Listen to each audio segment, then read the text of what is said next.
I can honestly say this was the best female black president get off my plane terrorist killing movie I've ever seen in my life. We have a situation. Ma'am, apprehension is minutes away. A little much, don't you think, Mom? Zip it. It's up there. It's up there. It's number one in my books. So listen, a couple weeks ago, Paul sent out a text on our group chat and said, "What are you making us watch?" This was the one you were talking about, eh? Yes, it was. And I was like 5 to 10 minutes into it.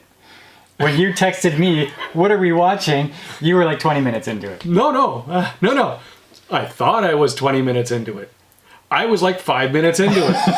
And because after we had talked, I paused it. Oh, 5:43. No, I've been watching this for a good half hour. And the reason I said, hey, let's watch this, is because I turned on the YouTube channels one day, and everybody was talking about this movie. And none of it was good. That's why you want to And I said, this is brand new on Prime.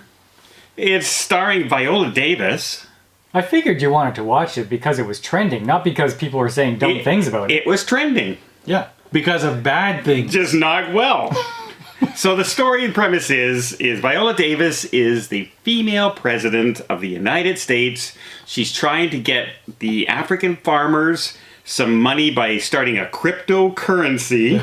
And she's going to the G20 summit in South Africa. And she's going to try and convince all these people and everything down there. And one of the reasons that she's become president of the United States is because of one photo when she was in the military 20 years ago, where she grabbed a child and was carrying a child out and somebody snapped a picture. And that apparently rose her to fame when she ran for the election. You know, patriotism, right? I was watching a couple of other reviews, and there was one guy that I watched that called it sort of a Die Hard-esque movie. And then he said, wait, it's more like a DEI hard. That makes more sense. Yeah. Well, let's just say some terrorists decide they don't think that's a good idea about the cryptocurrency and everything like that, and they break into the G20 summit rather easily, I think. Because for some reason, the FBI and all the international security around the world don't have enough people. They have to bring in a private security firm to help out, and of course they're all bad guys. Mm-hmm.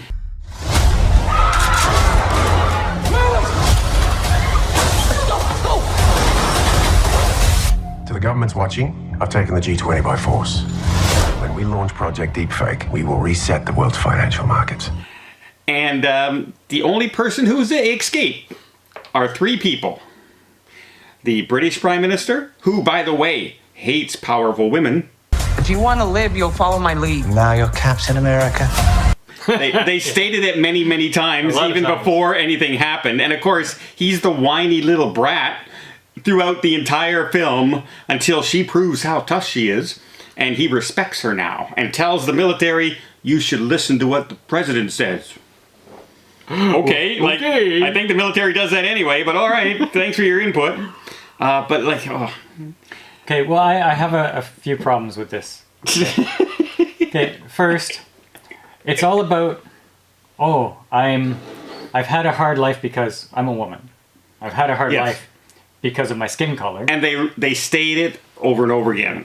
You know how hard I have had to work. I have to work twice as hard as... And then they contradict that later on by saying she's president because of a picture. Yeah. So, okay, did you get up there easily because of a picture, or did you have to fight for it? In fact, the picture made her defeat the villain in the movie, like the other villain in the movie, the other female, who was also running to become the running person for the presidency. And only that picture threw her by. So the other one was working harder than she was. Then, at the beginning, you have this, it's like 2 location shots. You have this woman is being followed in Europe or something like that by these guys who are trying to steal something from her, and she's trying to escape. And then you have shots of the president's office where she's making decisions. She's saying, okay, where are they now? And blah, blah, blah. Yeah. So you think that... She's being followed. We're after her. We're going to take her into custody. Blah, blah, blah. Yeah, and then you find out that, oh, they're not even talking about the woman that they're chasing. She's talking about her daughter who snuck out at night. Who has done it many times. And again, I know we talked recently about this trope. The rebellious teenage daughter. Oh, yeah. In full blown... Complete with leather coat, with leather jacket. It was exactly like those other movies. Exactly. and look. And nerdy brother. And look. Like the pissed off look all the time on her face. We have a situation. Ma'am, apprehension is minutes away. A little much, don't you think, Mom? Zip it. All the time. But until they see Mom kill someone, and then they're like, "Oh, I guess Mom's kind of cool." Yeah, but the best part Weird for me, thing to say about that. Best part for me is the president's daughter, is a computer hacking genius, who can take parts from a satellite system on a roof and break into the hotel security system with it. Well, it was an exact copy of the Jamie Foxx and what's her name? Parent, whatever. The blonde girl. Spy. Something about Mary. Cameron Diaz? Cameron Diaz. That one. That movie. Where she looks old. She came out of retirement for 20 years to do that. The other thing I didn't get was everybody across the world hates and looks down on the American president and treats her like dirt. The American president. Yeah. Yeah. Yeah. Right. Yeah. Yeah, that happens all the time. Look, she's also a victim of that, too. She has to fight harder. Lots of victims. Lots of victimhood. Terrible movie. What is Viola Davis doing being in this movie? Like, did she not read it? She is such a renowned actress. Yeah. And then she's in this where she is president age, so she's probably 60, okay? And, well, 60 or 50 or something 60, like that. whatever. And there is this 300-pound muscle-bound terrorist that she's fighting hand to hand. And yes, she takes some knocks. I appreciate that. But then, after the fisticuff, they're both down. And she gets up and she has this look of determination to continue going. And the bad guy gets up behind her and she does that without looking. Just like the explosion in the back where you just keep on walking. And I'm thinking, oh my God. Yeah. First of all, you were dead in that fight. Yeah. Second, that never happened. No. Also, in the elevator, when the skinny white girl gets her little silk negligee scarf around the guy's neck and chokes the guard out with it, like the guy just could have done like, what are you doing? But no, he's like, Yeah. It also had that thing where the helicopter is teetering on the edge, and then she goes and she rushes the bad guy, and they both fall over the edge. And when you look over, because oh no, they're dead. No, she's the only one hanging on. Yeah. Just come on, how many? So many tropes in this movie. Not only that, remember she used to be in the military, but she hasn't been in the military for 20 years. But then she gets a gun, and she's doing this, picking guys off from 500 yards. Like, what? At least in movies like Air Force One and everything, he's an Air Force pilot. He's fresh off the out of the Air Force, but he's not picking people off with machine guns across. He's firing and ducking for cover. Like this, they just come on. At least try and make it somewhat real. Now the bad guy, the leader of the bad guys, was this Aussie merc. And what'd you think of him? I have no idea because I have no opinion of him. Like he was nothing in this movie. I thought he was one of those overly quirky bad guys with the out there personality. And said, stop doing that. Yeah.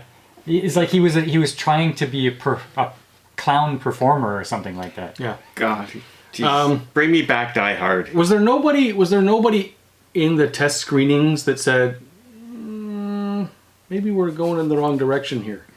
I think it was Viola Davis. She said, she produced it. Well, there you go. I think this was exactly the movie they wanted to make. And that's unfortunate. And they got exactly the results. It's on Prime. It's free. Because I read the description of it, right?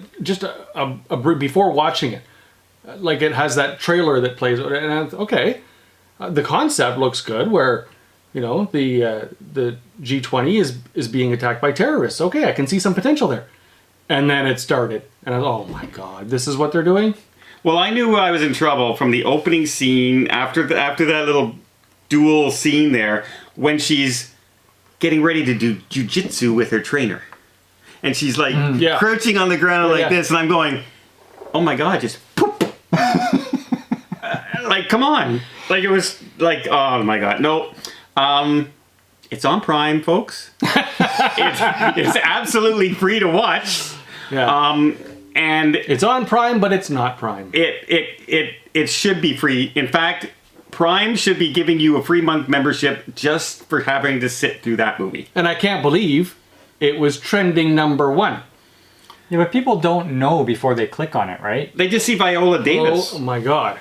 An action movie. And they say, oh, this might be good. And you know what? If they'd have just made this like a political drama where she's taken hostage with everybody else and they coyly figure out a way to get secret messages out and sneak, it might have been a good movie. But no, they made it an action thriller with no thrills and no action. This was horrible. Yeah. Terminator, Viola Davis. Yeah. Oh, good. Hey, if you have enough money to produce your own film and make your own film, maybe don't make your own film. Like it's great, but I mean, but